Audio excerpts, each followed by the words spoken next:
Excellences, M.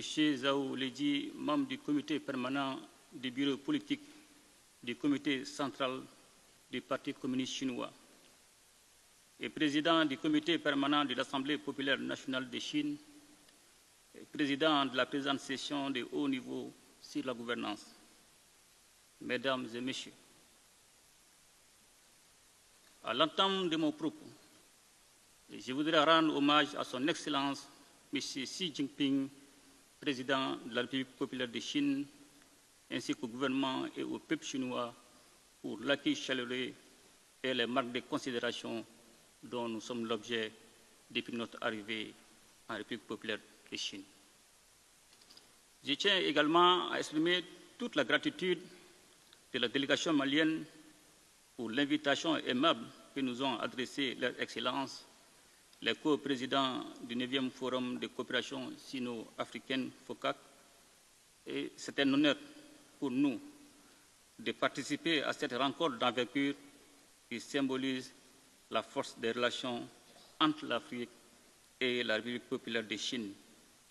Des relations qui ne cessent de se renforcer dans un contexte international marqué par des défis multiformes. Le Mali réaffirme avec conviction son engagement à approfondir les liens de coopération avec la République populaire de Chine et ces relations entre nos deux nations reposent sur des principes immuables de respect mutuel, d'égalité, de bénéfices réciproques.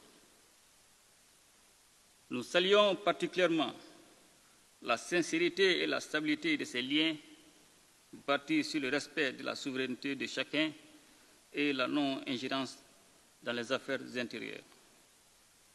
Excellences, Mesdames et Messieurs, les valeurs que partagent le Mali et la Chine, notamment en matière de respect de la souveraineté et des droits humains, constituent le fondement du thème qui nous réunit aujourd'hui, à savoir le renforcement des échanges d'expériences en matière de gouvernance.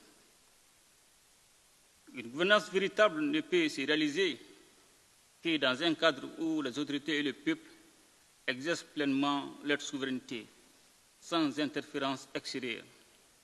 C'est dans cet esprit de responsabilité nationale que la gouvernance au Mali est guidée par trois principes désormais inscrits dans notre Constitution, à savoir le respect de la souveraineté de l'État, le respect des choix souverains du peuple, la défense des intérêts du peuple.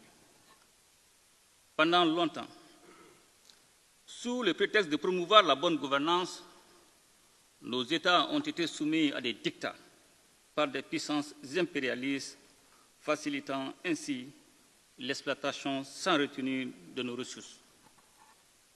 Ces pratiques ont alimenté des inégalités et freiné notre développement tout en renforçant des intérêts extérieurs au détriment de nos peuples. Aujourd'hui, alors que nous faisons face à des défis sécuritaires et économiques imposés de l'extérieur, le Mali exprime sa profonde gratitude envers ses partenaires sincères, dont la République populaire de Chine, qui apporte un soutien crucial dans notre lutte contre le terrorisme et ses complices étatiques. Les récents événements survenus à Tinzaouaten dans le nord du Mali illustrent malheureusement comment le terrorisme international est cyniquement entretenu, voire encouragé par des forces néocoloniales qui cherchent à perpétuer leur domination sous de nouvelles formes. La Confédération des États du Sahel, AES, instituée le 6 juillet 2024 à Niamey, en République du Niger, constitue une réponse audacieuse et coordonnée du Burkina Faso, du Mali et du Niger face aux défis sécuritaires et aux exigences de développement qui pèsent sur notre région.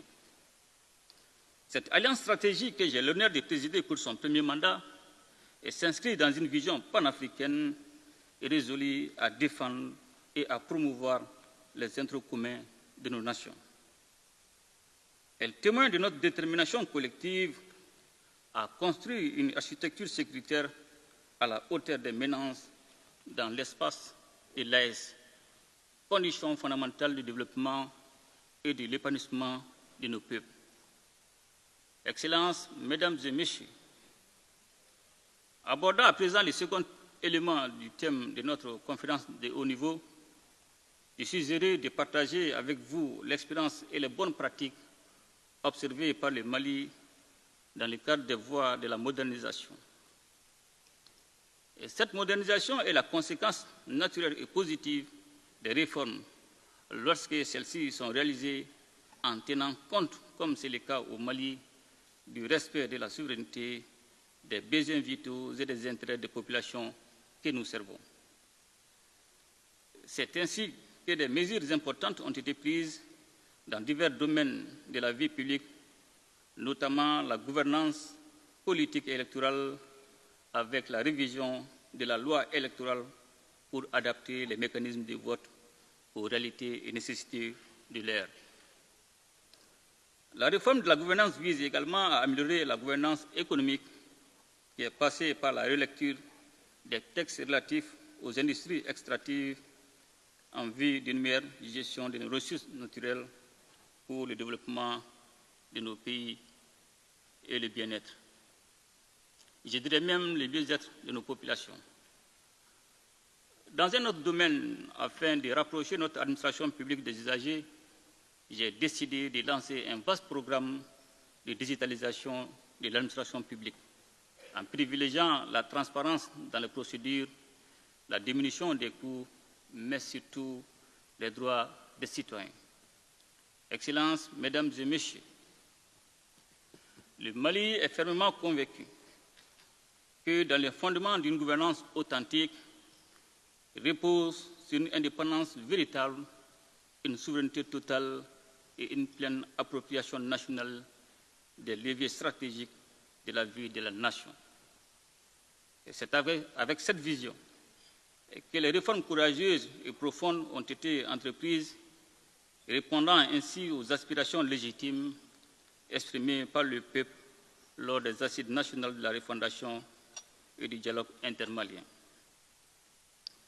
L'adoption de notre nouvelle constitution lors du référendum historique du 18 juin 2023, largement soutenu par la population, symbolise l'engagement du Mali à bâtir un État moderne, résilient et à l'écoute de son peuple.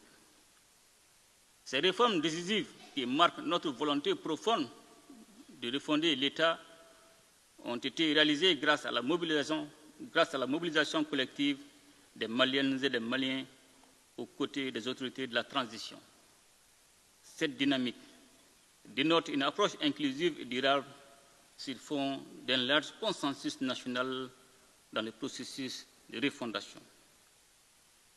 Les dites réformes, faut-il les rappeler, reposent sur la réaffirmation de la souveraineté du Mali, soutenue par l'engagement inébranlable de nos forces de défense et de sécurité qui assurent un contrôle total et efficace du territoire national. Cette sécurisation, essentielle pour la stabilité et le développement, permet de créer un environnement propice à la reconstruction et à l'épanouissement de notre nation. Le Mali se dote ainsi des outils nécessaires pour relever les défis actuels et bâtir un avenir prospère pour tous ses citoyens.